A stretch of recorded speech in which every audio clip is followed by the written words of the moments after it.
বিয়ের রাতে আমার স্ত্রী অজ্ঞান হয়ে যায়। আমি তাকে ডাক্তারের কাছে নিয়ে গেলে ডাক্তার বলল, আপনার স্ত্রী গর্ভবতী। আমি রেগে গিয়ে আমার বুকে ডিভোর্স দিতে গেলাম।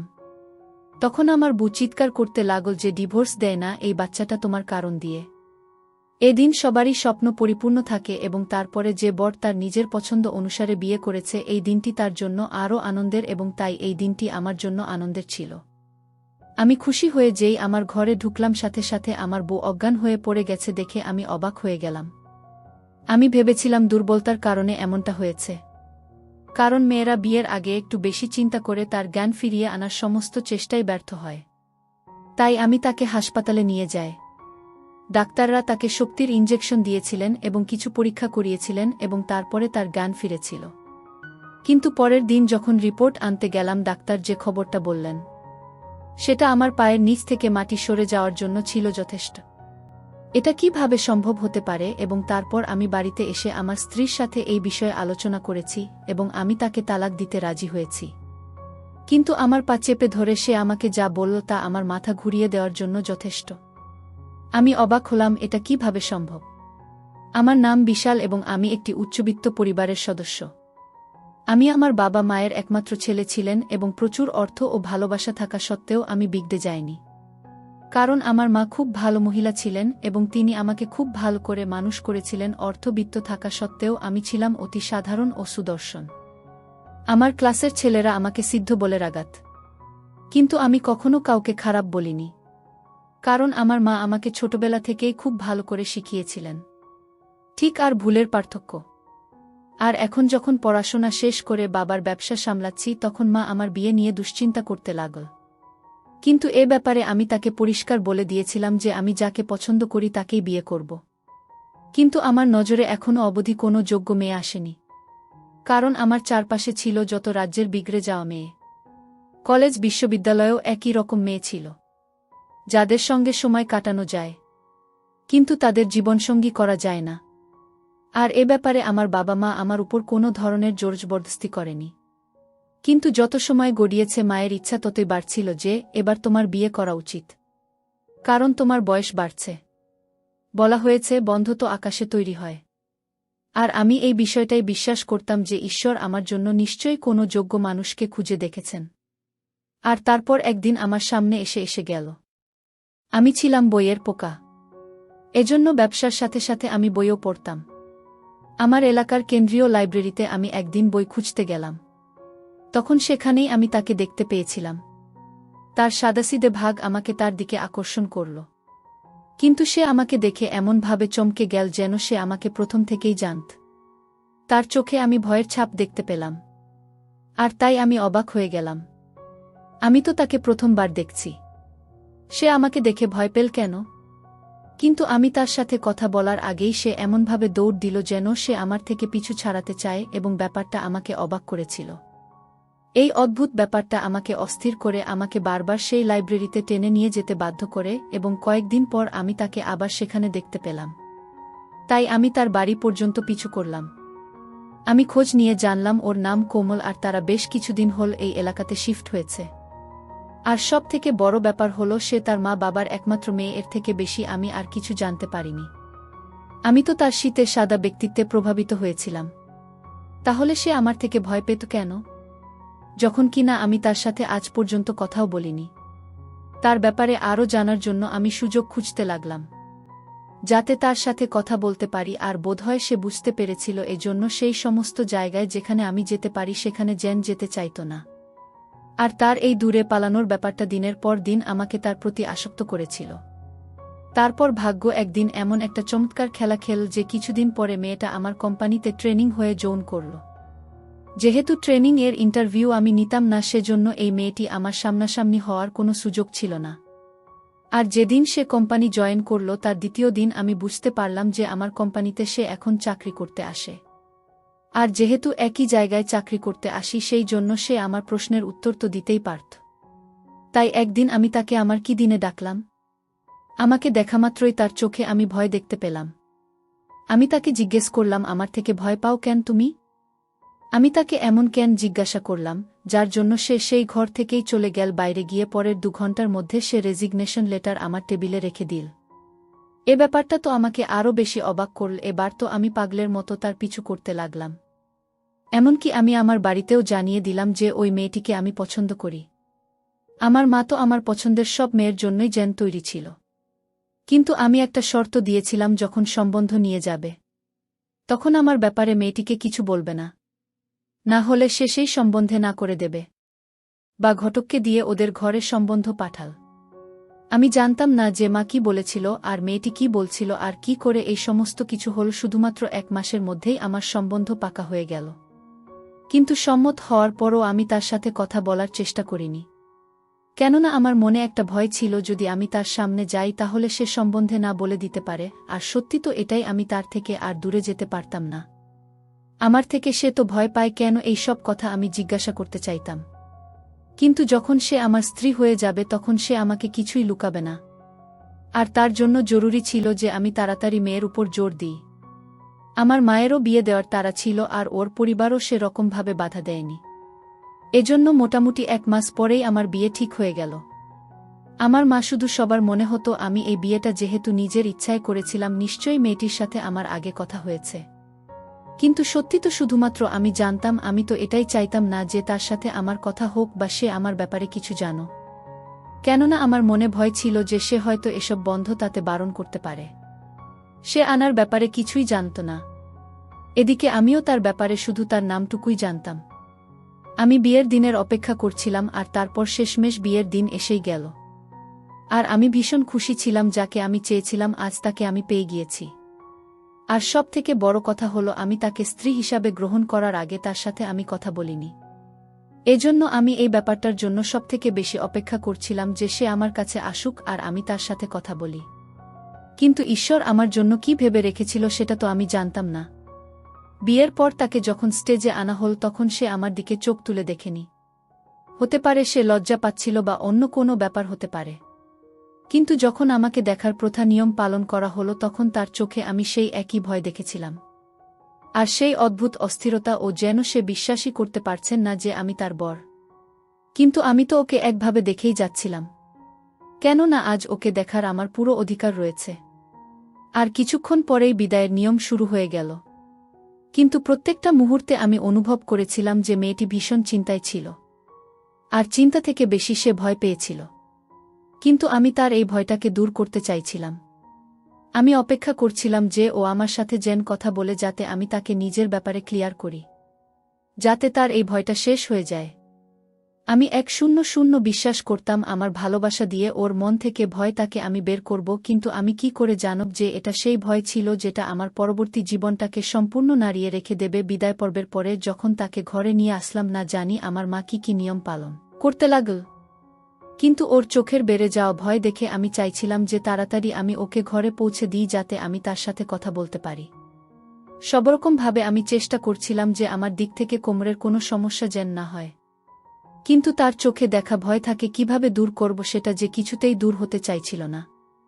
যখন ওকে ঘরে নিয়ে যাওয়া হলো তখন আমার বন্ধুরা আমাকে ঘিরে ধরল। ওরা নিজের মতো করে মজা করছিল। কিন্তু আমি জানতাম যে এই মজাগুলো আমার জন্য নয়। নিজেকে ছাড়িয়ে তাড়াতাড়ি ঘরের মধ্যে দৌড় দিলাম। আর ঘরে পৌঁছানোর আগেই আমার মনের সেই সমস্ত কথা তৈরি করে নিয়েছিলাম, যার মাধ্যমে আমি তাকে রিল্যাক্স করাতে পারি আর তার মাথা থেকে নিজের জন্য ভয়টাকে বের করতে পারি। আমি ভীষণ খুশি। আমি খুশি হয়ে নিজের ঘরে গেলাম। আর সে অন্যান্য বুদের মতো বাথা ঘোমটা দিয়ে বসেছিল। ওর পাশে গিয়ে যখন বসলাম তখন ওর মুখের ভয় আমিও ঘন্টার বাইরে থেকেই বুঝতে পারছিলাম। ও আমার কাছে বসতেই আস্তে আস্তে কাঁপতে লাগল। আর আমি আমার তরফ থেকে ওকে রিল্যাক্স করানোর জন্য ওর হাতের উপর হাত রাখলাম। আর তখনই ঠিক হঠাৎ করে কেঁপে উঠল। আর পরে গিয়ে অজ্ঞান হয়ে গেল। ওকে এতটা ভয় পেতে দেখে আমি ভীষণ চিন্তায় পড়ে গেলাম যে না জানি আমার থেকেও কিসের ভয়। শুনেছিলাম যে মেয়েদের নিজের জীবনকে নিয়ে একটু ভয় তো থাকেই। আর কিছু মেয়ে তো ছেলেদের থেকেও বেশি ভয় পেয়ে থাকেন। এই সমস্ত ব্যাপার তো আমি জানতাম, কিন্তু কেউ এতটা ভয় পেতে পারে এটা আমি জানতাম না। কিন্তু কেউ এতটা ভয়ে কি করে থাকতে পারে যে নিজের জ্ঞান পর্যন্ত হারিয়ে ফেলে, এই ধরনের ঘটনা তো কেউই জানত না। এজন্য আমি নিজের দিক থেকে কোনো চেষ্টা করেছিলাম যে যাতে তার জ্ঞান ফেরে। কিন্তু কিছুতেই তার জ্ঞান ফিরছিল না।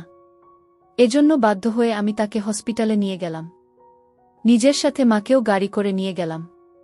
বাড়িতে অনেক অতিথি ছিল, কিন্তু আমি কারো কান পর্যন্ত এই খবরটা যেতে দিইনি।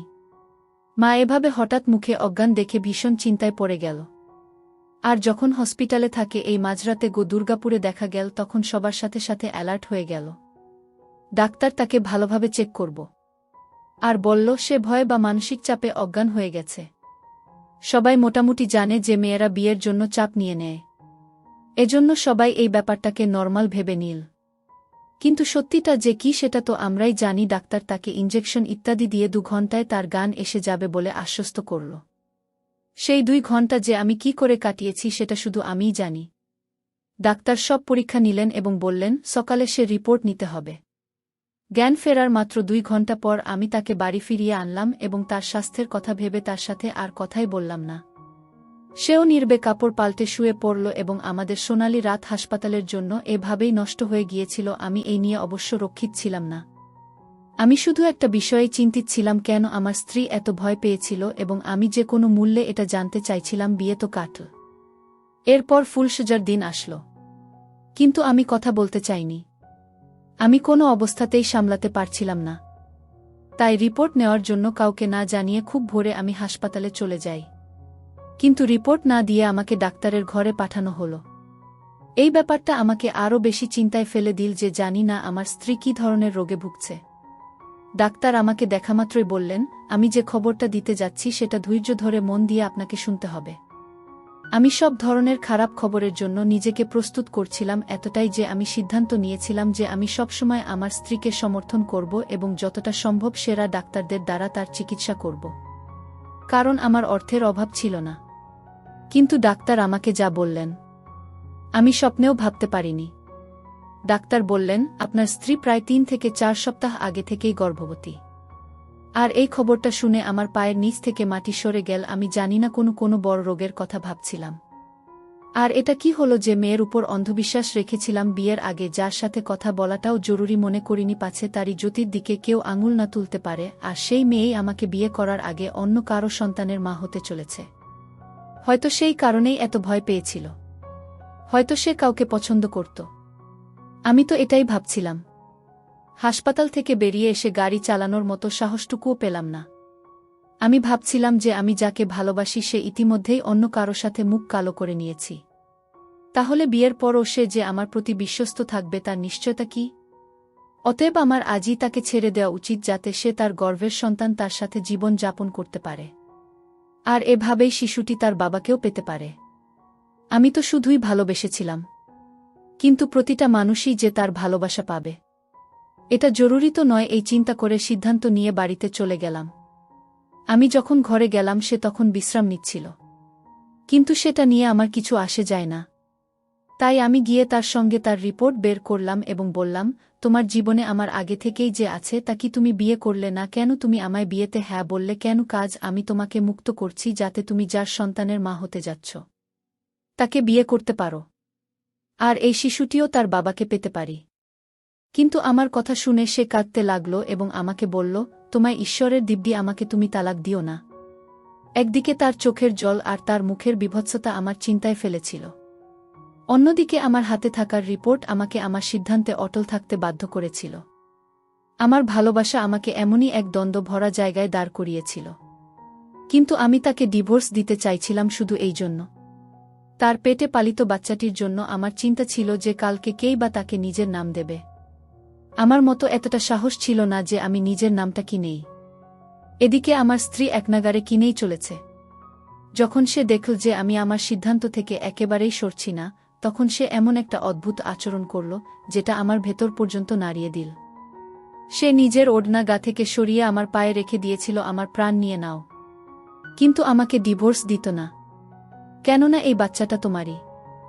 আমি জানি তুমি আমার সাথে বদলা নেওয়ার জন্য আমাকে বিয়ে করেছ। যেমন যাও তেমন বদলা নাও, আমাকে মেরে ফেললেও আমি পর্যন্ত করব না।